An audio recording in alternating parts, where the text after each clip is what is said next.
Bonjour à tous et bienvenue à ce deuxième live en direct de Centrale Nantes. Nous allons visiter aujourd'hui la plateforme de fabrication additive. Nous sommes en compagnie de Jean-Yves Asquet, professeur des universités et son équipe, qui vont nous présenter cette plateforme. Bonjour Jean-Yves. Eh bien, bonjour, merci Patrick, bonjour à toutes, bonjour à tous. Donc, cet après-midi, on va essayer de vous présenter effectivement les activités de l'équipe. Donc, en termes de rattachement de laboratoire, nous sommes au GEM. Et puis, nous avons également, depuis 4 ans maintenant, créé un laboratoire commun avec le Naval Group sur les applications donc, de fabrication additive. Donc, nos activités concernent à la fois des aspects expérimentaux. Donc, vous allez en voir plusieurs cet après-midi. Donc, ça sera à chaque fois relativement court. Ça sera aussi l'occasion peut-être de revenir sur des choses plus ciblées ultérieurement. Donc, application côté expérimentale, mais également simulation numérique, parce que, bon, je vais dire, contrairement à ce que pensent certains, il ne suffit pas d'appuyer sur les boutons pour que ça marche. De temps à autre, on a aussi besoin quand même de faire un peu de calcul. Donc, ce qu'on va vous présenter déjà pour redémarrer ici, vous avez donc des applications numériques. Alors, ce qui concerne soit là actuellement ce que Patrick filme, donc c'est les applications qui concernent le domaine de la mécanique pour déposer des matériaux. Et puis, vous avez aussi des simulations pour regarder dans le domaine à la fois mécanique des fluides, des particules que l'on verra tout à l'heure sur des machines, donc des particules de poudre qu'on va projeter et qu'on va venir fondre, ou encore ce qu'on peut voir aussi sur l'écran ici, donc des choses dans le domaine du biomanufacturing, donc comment mélanger des matériaux, mais on en parlera également tout à l'heure. Donc, on a besoin aussi, au-delà des composants que vous allez pouvoir voir cet après-midi, des hélices, des morceaux d'avion, on a besoin de regarder la santé matière, donc on a besoin de regarder la métallurgie, on a besoin de faire donc des éprouvettes, donc ici on a des éprouvettes de traction par exemple, mais sur lesquelles donc on va faire un certain nombre d'expérimentations pour regarder la santé des matériaux que l'on aura produits. Donc, ce que je propose, c'est qu'on change de secteur, donc on va aller. Ce qui nous rassemble dans le groupe, c'est on joue. Alors, j'utilise souvent le terme de jouer, parce que si le chercheur il joue pas, je pense que il s'amuse pas, donc c'est pas bien. Donc, on joue avec les trajectoires, dans l'espace. Et à ces trajectoires, on va venir rajouter finalement les spécificités, que ce soit pour fabriquer des hélices de bateaux, des morceaux d'avion, ou encore des éléments du côté de la médecine. Donc, ces trajectoires, on va en voir une première application donc sur une machine un peu particulière. C'est une machine qui sert principalement à faire de l'usinage. Donc, c'est une machine qu'on appelle à structure parallèle. Donc, son intérêt, sa spécificité, c'est que la cinématique de la machine eh bien, fait qu'on va avoir une masse embarquée qui est relativement limitée. Donc, on va pouvoir aller relativement vite dans l'espace. Donc, tout à l'heure, on était avec Mathieu et Jojou. Là, maintenant, on est avec Thierry et Louis. Donc, il y a 17 personnes cet après-midi là de monopoliser pour finalement gérer et mettre en œuvre ces manipulations. Donc là, on a vu la machine à vide pour regarder un peu les axes, les mouvements. Donc, on a une cinématique avec 3 moteurs linéaires. Un peu comme une marionnette, quand on tire sur les fils, bien, on fait une translation. Donc là, on voit maintenant en mouvement pour faire des trajectoires d'usinage, donc pour venir enlever de la matière là où il n'y en a pas besoin.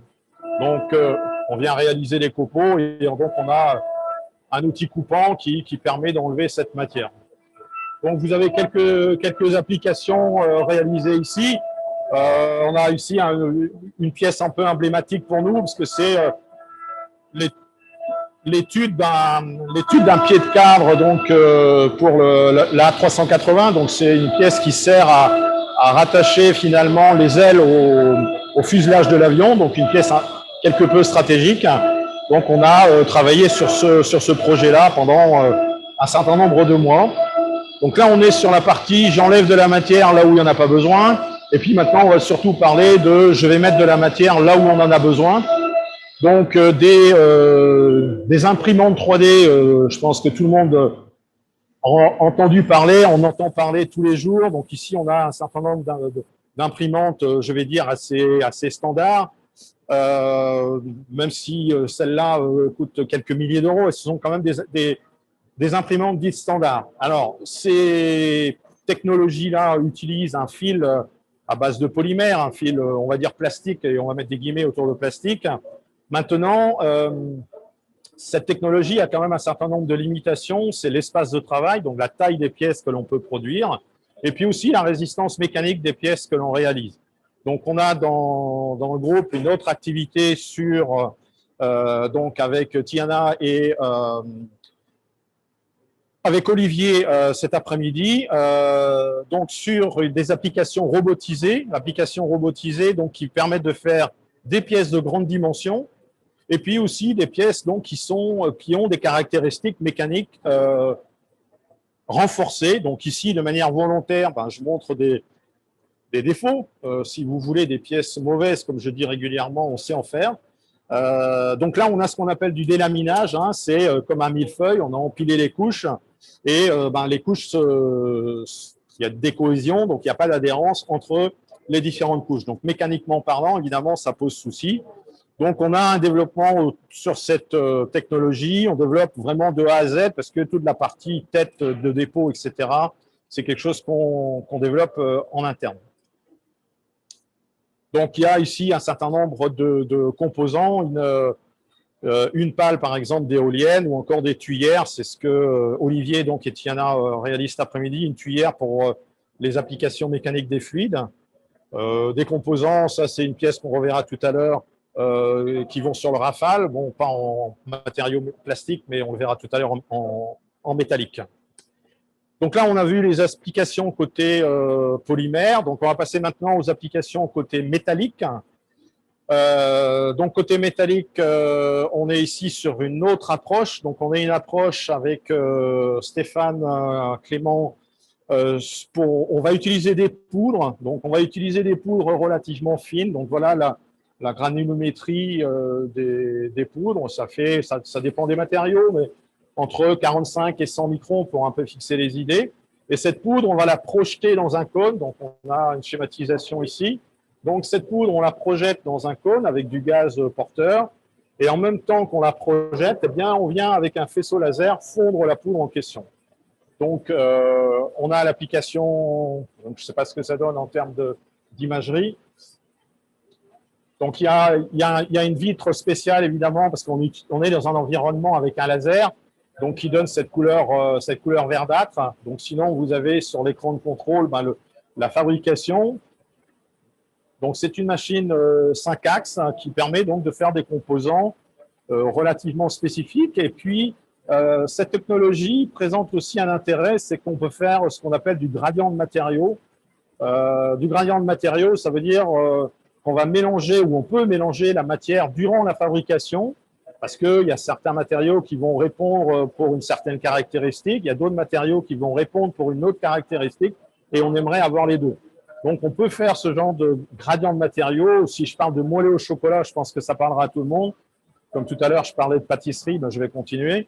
Donc, le moelleux au chocolat, on peut donner une certaine structure en pot, une autre structure, par exemple, à cœur. Donc, on a ici quelques-uns des composants qu'on peut réaliser. Donc, on peut faire des parois relativement minces. Donc, ça, c'est de l'acier inoxydable, du 316L s'il y a des spécialistes. Donc, ça, ce sont des tubulures qu'on peut réaliser donc, avec cette technologie. On peut faire des parois beaucoup plus épaisses.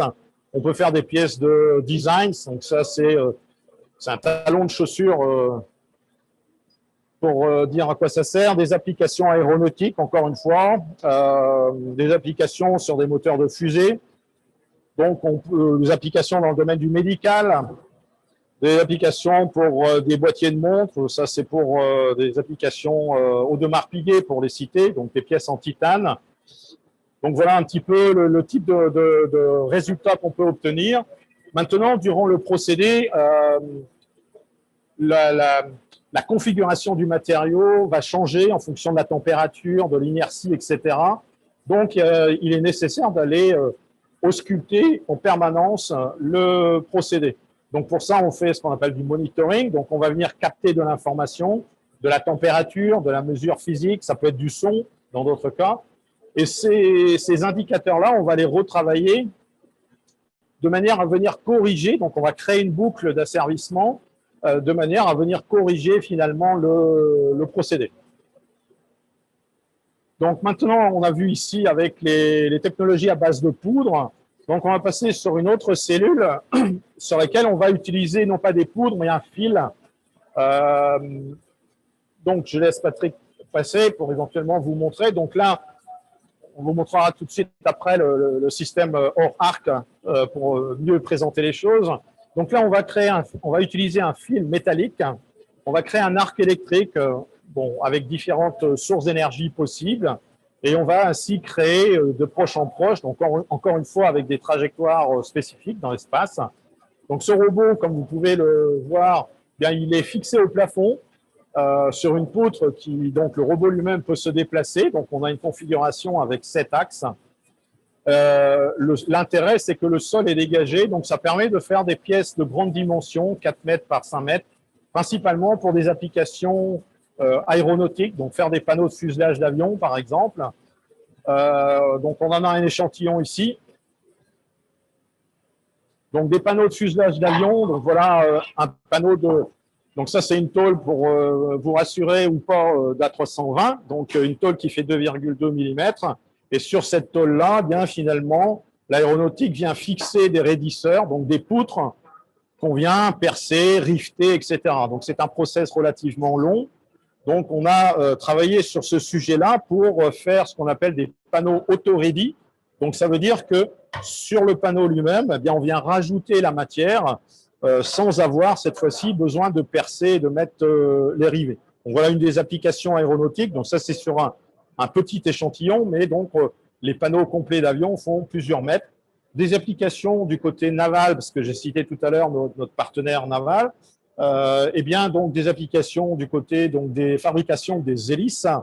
Donc on va voir une autre cellule dans cet environnement-là sur lequel on a réalisé déjà un certain nombre de pales. Donc on a des pales, on en a une, c'était la première qu'on a réalisée qui est ici, donc une pale en cupro-aluminium.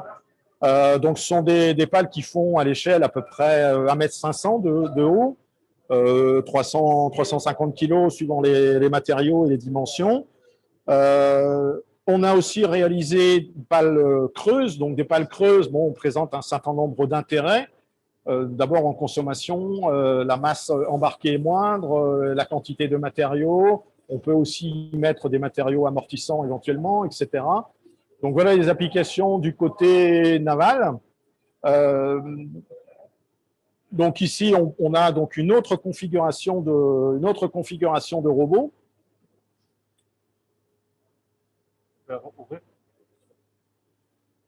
Donc, le robot dans cette cellule-ci est posé au sol. Donc, c'est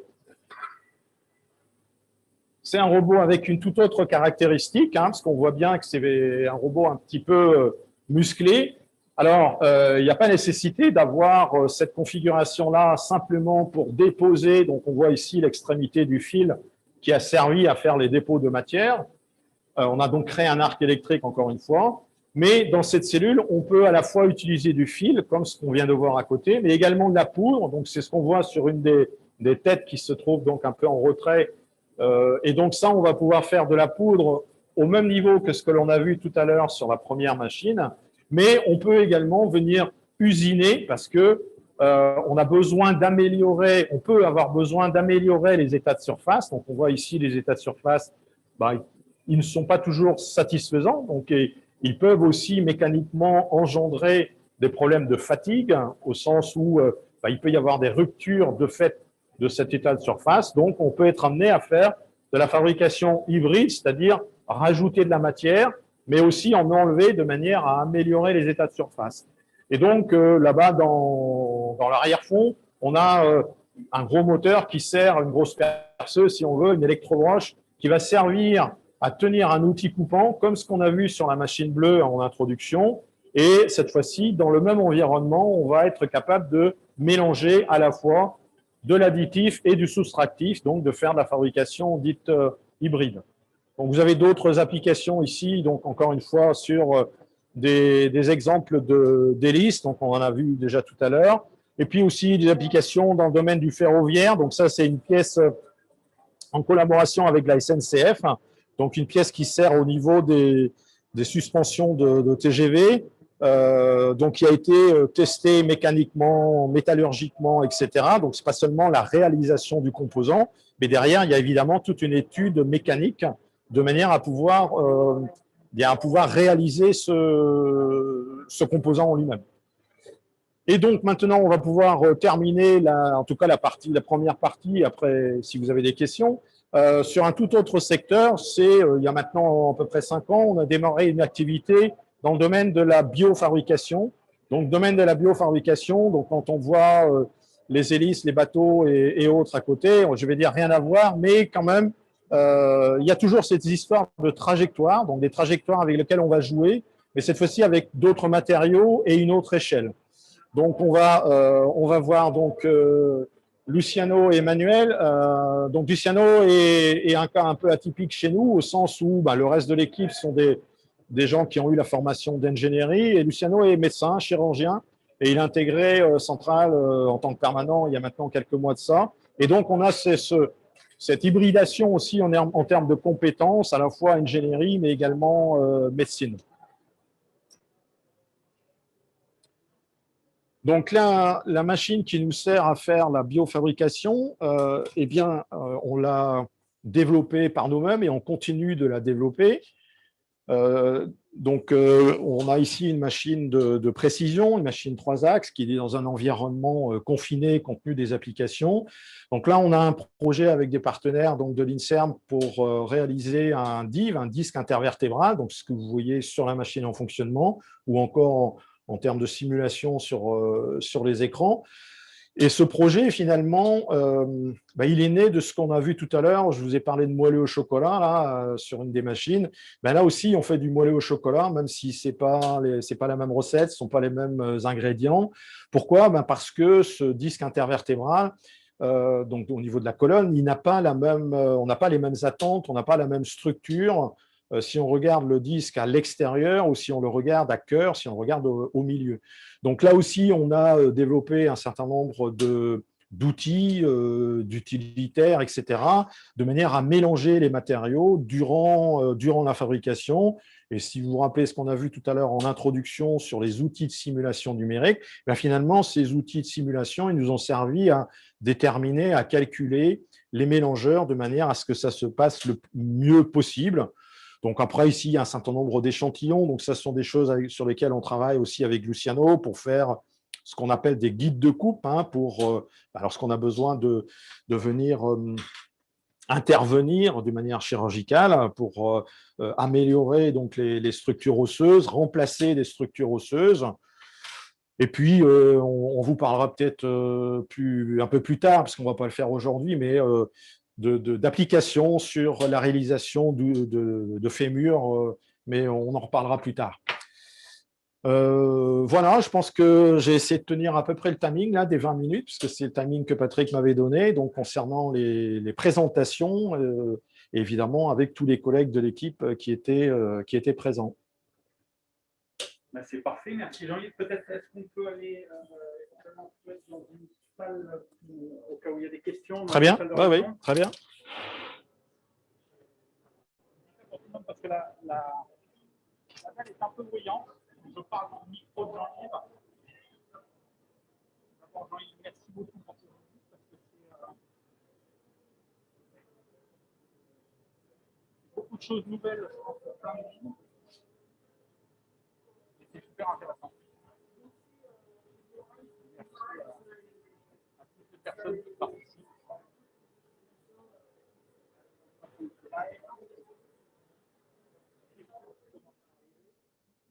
Venez nous tous installer dans une salle de réunion. Nous sommes à vous.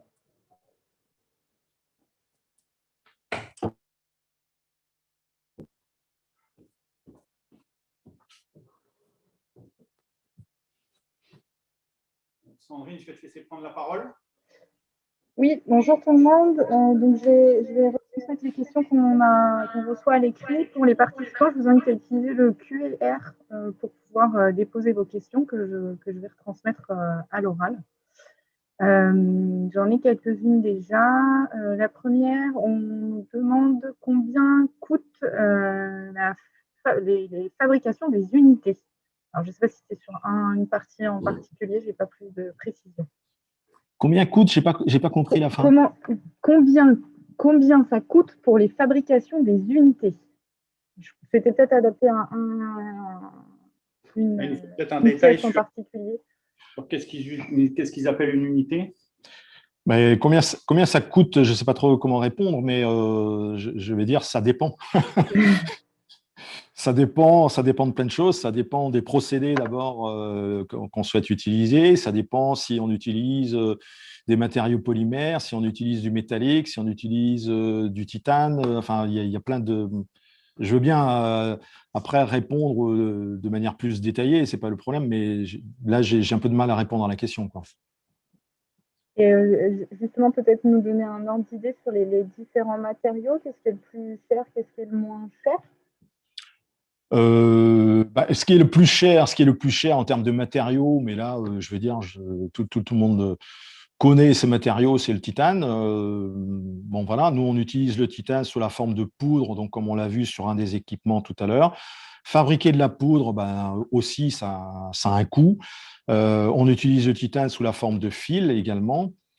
Mais après, ça dépend aussi de la taille du composant, ça dépend évidemment de sa masse. Donc, il y a plein de critères qui vont rentrer en ligne de compte.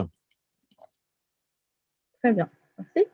J'ai une autre question. Quel point commun entre toutes ces activités et surtout quelle différence, notamment avec le bioprinting? Alors, quel point commun? C'est ce que j'ai dit ou essayé de dire en introduction, c'est-à-dire que ce qui nous rassemble, la colonne vertébrale du groupe de recherche, ce sont les trajectoires. Nous, on joue avec des trajectoires au sens mathématique du terme, des trajectoires dans l'espace, pas forcément des trajectoires dans le plan, mais justement dans l'espace. Ça, c'est vraiment ce que tout le monde fait. Après, y en a qui vont être, comme on l'a vu, spécialisés, ils vont utiliser des poudres. Évidemment, on n'a pas les mêmes contraintes, on n'a pas les mêmes caractéristiques avec des poudres que ceux qui vont travailler sur des polymères, par exemple, parce que les matériaux en eux-mêmes sont différents, les équipements sont différents. Mais la colonne vertébrale, ce sont vraiment les trajectoires. Et puis, comme j'ai dit aussi, quand on était sur la partie bioprinting, pour revenir sur la fin de la question, ou la deuxième partie de la question, le bioprinting, au début, pour être honnête, c'est quelque chose que j'ai développé tout seul et c'était un peu danseuse pour sortir un peu des hélices et des avions. Et puis, assez rapidement, ça a pris beaucoup plus d'impact que ce que je l'avais imaginé. Beaucoup de collaborations avec plusieurs unités INSERM sur Nantes. Et puis maintenant, au niveau français, on a des collaborations un peu partout en France aussi.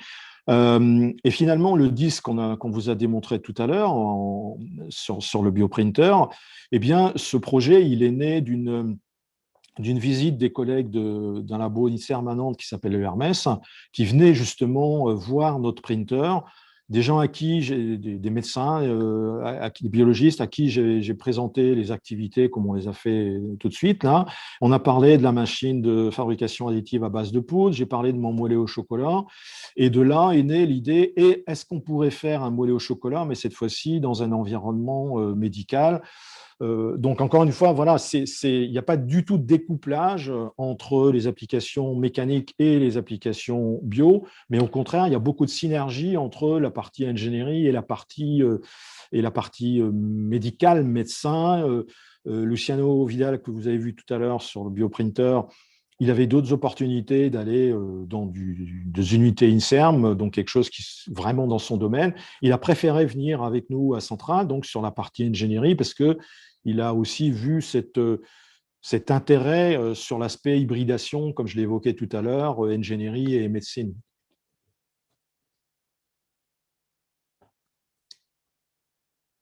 C'est clair pour vous? Oui. Alors, j'ai une autre question. On reviendra peut-être sur le bioprinting après. Je crois que ça intéresse pas mal. Est-ce possible? On me demande si les étudiants ont accès aux machines dans le cadre de leur formation. Comment ça se passe? Voilà, quel est le lien avec la formation des élèves Alors, ingénieurs? les étudiants, ça dépend quelle est la définition qu'on donne aux étudiants. Donc, vous avez vu cet après-midi, donc sur les 17 personnes, il y a des étudiants en master, il y a des PhD, des doctorants. Après, il y a des permanents aussi qui sont là cet après-midi. Donc, déjà, il y a un certain nombre de doctorants, il y a des masters. Les étudiants au sens élèves ingénieurs, il y en a relativement peu qui viennent, mais bien, il y a certaines options de l'école à qui on fait des cours au sens magistraux, on va dire théoriques, et puis qui ont aussi des applications pratiques, donc qui viennent au laboratoire, donc une section de master, et puis une section au sens élèves ingénieurs viennent également dans le hall, comme on a vu tout à l'heure. Ok, merci. Alors, j'ai une autre question, elle est double. Vous réalisez des prototypes qui sont ensuite fabriqués en série dans les entreprises. Les prototypes sont, voilà, est-ce qu'ils sont ensuite fabriqués en série? Et la deuxième partie de la question, c'est comment le manufacturing additive est-il intégré dans les entreprises avec lesquelles vous travaillez? Vraiment là, le lien avec les entreprises et puis la production en série.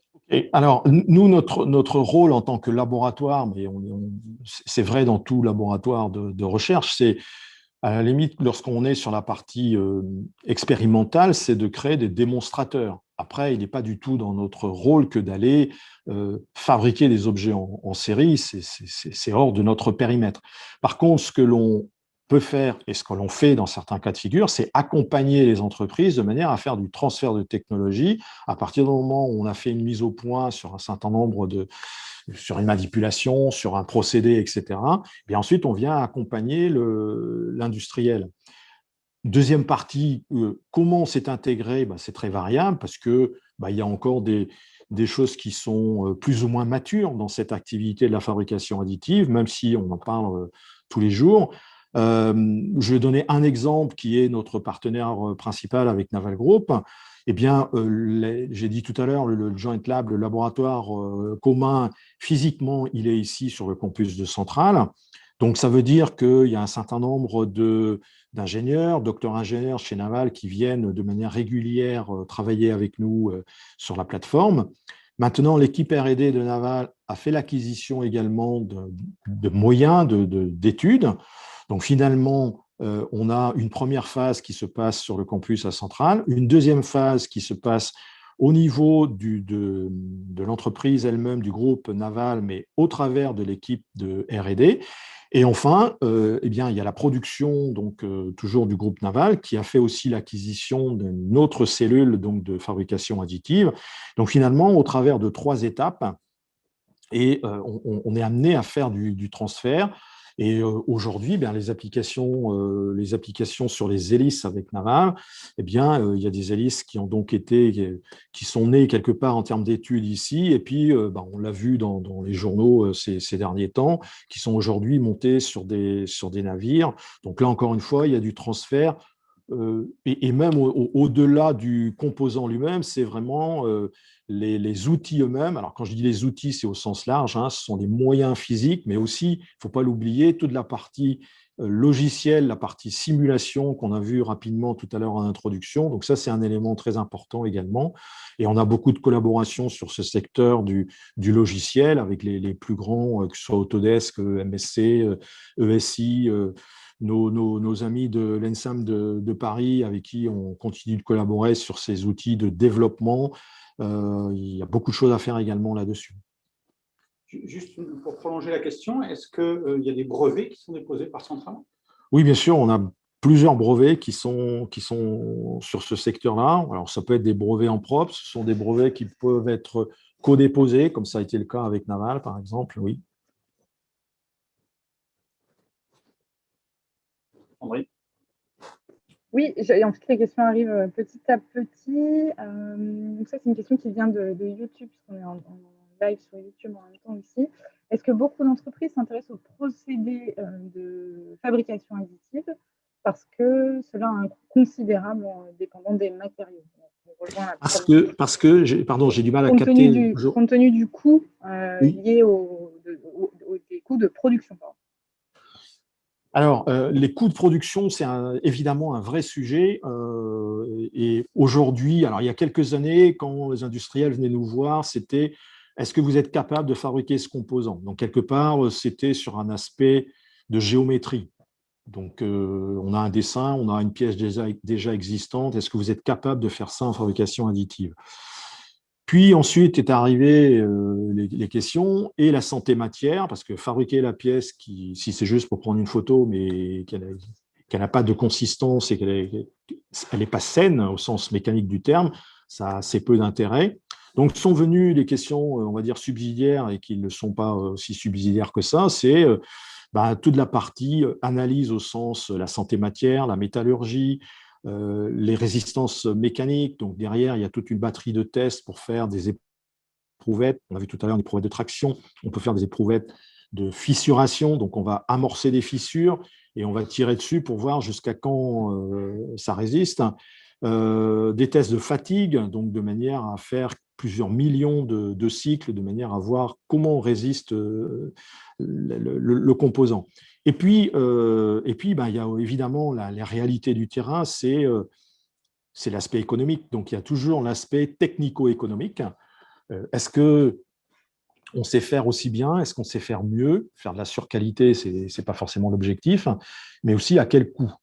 Donc, comme on avait de manière régulière ce genre de questionnement, on a développé il y a quelques années de ça un logiciel sous la forme de, alors je ne vais pas dire d'intelligence artificielle, parce que ceux qui font la vraie intelligence artificielle m'en voudraient, mais on a mis des règles métiers qui font qu'à partir d'une maquette numérique, donc d'un dessin CAO de pièces, eh bien, on associe des règles métiers qui vont venir analyser en automatique le composant en question et qui vont dire d'abord quelles sont les difficultés de réalisation pour un procédé A, un procédé B, un procédé C, on en a vu tout à l'heure. On n'a pas les mêmes règles et on n'a pas non plus les mêmes contraintes. Et donc, derrière, on est capable aussi de générer des indicateurs de coût. Donc, ce sont des choses qu'on a appliquées dans le domaine de l'automobile, mais aussi dans le domaine de l'aéronautique à plusieurs reprises, donc pour avoir cette approche technico-économique. Ok, peut-être une dernière, et puis ce sera, elle projette bien sur l'avenir. On nous demande comment vous voyez la place du bioprinting et puis de la fabrication additive dans le monde de demain. Ah, vaste question, mais il faut que j'ai 4 heures là pour répondre. Le domaine du bioprinting, il peut être, en tout cas les applications qu'on en a, elles sont diverses. Il ne faut pas seulement voir le bioprinting comme un clone. Je veux fabriquer une copie d'un rein. OK, ça peut être une application, mais déjà de manière beaucoup plus basique. On travaille par exemple avec des spécialistes de l'intestin à Nantes. Là, il y a une équipe qui est très connue sur l'intestin. Maladie de l'enfant, il y a des enfants qui ont une maladie un peu complexe au niveau des intestins, par exemple. Eh bien, les chercheurs dans ce domaine-là, ils n'ont pas les outils pour matérialiser. Donc, ils font des applications, par exemple, on va dire en 2D, à plat, alors qu'évidemment, l'intestin, lui, il n'est pas en 2D. Donc, déjà, avoir un clone de l'intestin de manière à pouvoir tester l'incidence de bactéries, l'incidence de médicaments. Il faut le faire dans quelque chose qui est vraiment le jumeau, comme on dit maintenant, on parle souvent de jumeau numérique.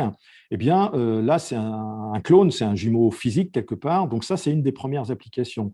Une autre application du bioprinting, c'est le foie, par exemple. Le foie est un des indicateurs qui est souvent utilisé pour tester des médicaments. Et pour ça, il faut avoir des foies. Des foies, ça veut dire qu'il faut le faire sur des foies d'animaux, il faut avoir des foies à disposition. Donc tout ça, ça a un coût pour l'industrie pharmaceutique. Si on est capable de fabriquer des éléments de foie, pas pour les transplanter, mais vraiment pour faire donc, ces tests de médicaments, là encore, on a gagné parce qu'on n'a pas besoin d'aller faire ces tests sur des êtres vivants. Et après, évidemment, une autre étape du bioprinting, c'est d'être capable de faire des composants. Et quand j'ai démarré cette activité-là au niveau de l'équipe, moi, je suis hyper nul en biologie, une formation d'ingénieur. Donc, j'ai dialogué avec Gilles Blanchot, là, qui est un professeur INSERM à Nantes, qui est responsable de l'Institut de transplantation d'organes. Et bon, on a un peu rêvé, déliré justement sur le futur dans son domaine à lui. Dans son domaine à lui, c'est la transplantation d'organes. La transplantation d'organes, pourquoi il y a des rejets aujourd'hui? Parce que les cellules anticorps détectent que le corps a quelque chose qui ne leur appartient pas finalement, et ces cellules, elles attaquent, et c'est là où se passent les phénomènes de rejet. Donc si on est capable, à partir de ce qu'on appelle des cellules souches, c'est-à-dire des cellules saines qui viennent du corps humain, du patient lui-même, eh bien, de fabriquer un objet, un organe, cette fois-ci, on pourra le transplanter. Et cet organe-là, il ne sera pas reconnu comme ennemi parce que, de base, il vient des cellules du patient lui-même. Bon, voilà, donc ça, c'est dans un futur, on va dire, lointain, mais on comprend bien que la partie bioprinting, il n'y a pas que ça, il n'y a pas que la transplantation d'organes, il n'y a pas à être derrière, il y a être capable de reconstruire on a des applications, mais on n'a pas eu le temps d'en parler cet après-midi, pour des gens qui ont des éléments au niveau structure osseuse, je l'ai un peu évoqué tout à l'heure, avec des maladies qui nécessitent des interventions, donc d'enlever des parties d'organes, des gens qui ont pu être brûlés, abîmés au niveau du derme, au niveau de la peau. Donc on peut aussi être amené à reconstruire finalement l'humain de cette façon-là. Mais le bioprinting, il y a quand même beaucoup d'étapes possibles, beaucoup de facettes. Donc, il y a aussi des histoires d'éthique qui vont venir se rajouter. Ça, c'est un autre sujet, là, effectivement. C'est un mois qu'il nous faudrait pour ça. C'est ça. On n'a pas le temps. Je n'ai plus de questions. On a pu faire tout le tour. Donc, Patrick, vas-y. Il faut que tu parles fort, Patrick. Il me reste alors, je vais piquer le micro. Attendez. Ça ne se fait pas, mais pour que vous m'entendiez mieux. Il me reste à remercier Jean-Yves, il me reste à remercier toute l'équipe qui, sur la plateforme, a mis en œuvre les matériels et les machines pour qu'on puisse les voir, à remercier toutes les personnes qui ont préparé ce live avec moi, et puis à vous dire à la prochaine fois, ça sera le 16 avril, 15 ou 16 avril, le 15 avril, au supercalculateur ici à Centrale. Et on vous attend nombreux. Merci encore Jean-Yves et à bientôt. Merci à vous. Merci, au plaisir.